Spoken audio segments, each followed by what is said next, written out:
Christopher Robin out of the wood into the city. Watch the brand new trailer for Disney's Christopher Robin.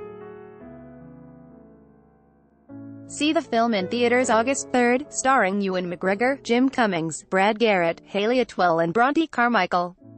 Directed by Mark Forster. Opens Friday at major theaters. 104 minutes. Gee, was it always this gloomy? Christopher Robin asks Winnie-the-Pooh, as the two famous chums re-enter the 100-acre wood of merry times and bedtime tales past. The question is posed early in Christopher Robin, a movie of curious intent but soulful charm.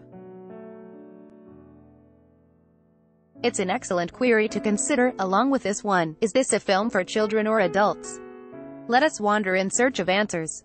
Article continued. Bello, a grown-up and serious Christopher, Ewan McGregor, has returned to Sussex, England, and the 100-acre wood of childhood reveries, only to find the place to be a dim substitute for the joyful playground of his youth.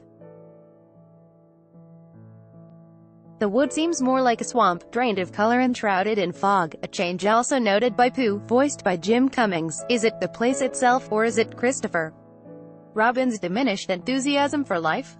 He's blessed with a loving wife and daughter, played by Haley Atwell and Bronte Carmichael, and they live in a nice home in post-war London. Christopher's not really happy. He works far too hard as efficiency manager for a luggage company, a job so boring the title alone makes you want to lie down and take a nap. Worse yet, he's forgotten the promise he made 30 years ago to Pooh and his other woodland pals, Piglet, Eeyore, Tigger, Kangaroo and the rest, as he reluctantly left their company to go to boarding school. He said he'd never forget them, but he apparently has. A magical portal opens in a tree, just like in Tim Burton's The Nightmare Before Christmas. Christopher Robin suddenly finds himself visited in London by Pooh, a bear of very little brain but considerable wisdom. Earsign Slacker is quite lost. He's drained his stash of honey and forgotten how to find his forest abode. Ewan McGregor plays the title character, meeting an old friend in Christopher Robin, Laurie Sparham, AP. Pooh perceives that his old human ally is also phased and diffused. He has a question of his own for the workaholic boy-turned-man. Is a briefcase more important than a balloon? Such is the zen appeal of this movie by Mark Forster, Finding Neverland, a director who stands with one foot in the art house and the other in the multiplex. He approaches the characters of A.A.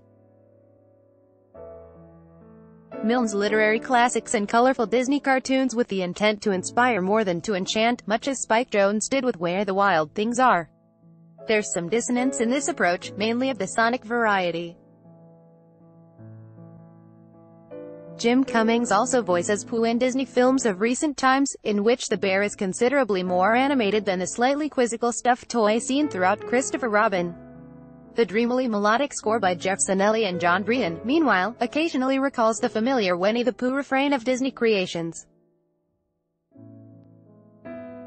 Article continued below. Concept works overall, though, because McGregor quickly establishes a rapport with Pooh and the other 100-acre wood denizens, who are given voice by skilled practitioners of the art. Brad Garrett's doleful Eeyore is also very good. So, to answer the questions above, Christopher Robin may be gloomier than past Pooh pursuits, but its message of personal redemption is considerably deeper.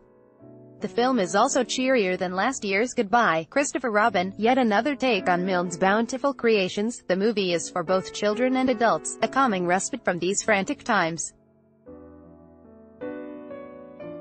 It brings to mind Eeyore's comment about his nether appendage: "It's not much of a tale, but I'm sort of attached to it."